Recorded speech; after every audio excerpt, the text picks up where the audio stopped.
Despite the challenges of settling into a new country, many immigrants like 42-year-old Madam Kai Lin from Myanmar have chosen to take up citizenship here. She's one of more than 20,000 immigrants who became Singapore citizens last year, a jump from the 17,000 in 2007. So what makes Singapore home for you now? In here is very influenced by the Oriental culture. That's the main one. And the second one is not much difference of the food culture. And the skin color is not different. So Singapore is open-minded and education is higher than in Southeast Asia and a very safe country. And making her transition easier with the efforts by residents committees such as the Nanyang Zone 1 RC in Jurong West, helping her grasp more of Singapore's history through education tours and getting her involved in community activities. RCs bring us to educational tours and historical tours. Thus we can learn about Singapore, and we have a chance to make friends with one another. It makes you feel part of a community, right? Yeah, community. Now I have a chance to organize our neighbors and other persons to come and join us.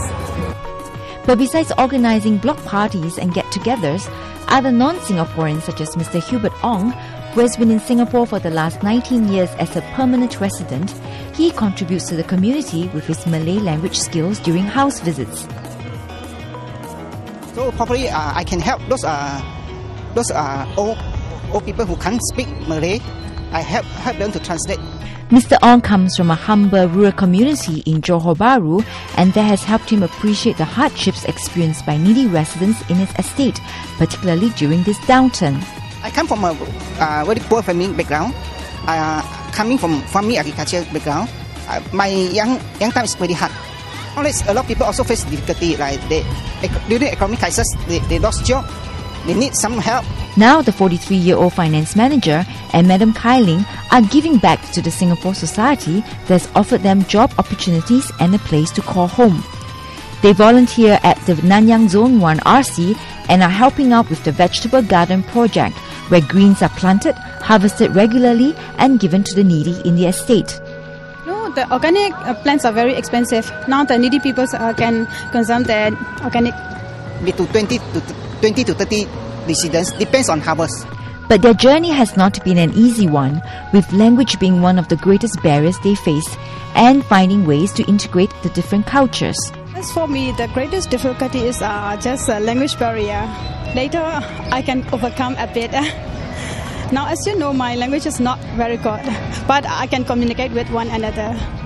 Different culture, there's some difference. And integration is two parts, both parts. Take time to understand the culture difference. And not surprisingly, this piece of green haven has also given the immigrants a taste of home. In Myanmar, all the people are like planting. Most of the people like this, planting and watering in the early mornings and cleaning the compound. So in here, we have a chance to participate in here. Oh, so it's the garden city that... Yeah, garden city. Right? Yeah, I love that so much. And everywhere you can see the different flowers and different colors. I love that so much. Well, it looks like besides hardware such as security and stability, our garden city landscape that was painstakingly cultivated and a deep sense of community are the real driving force behind the immigrants calling Singapore home.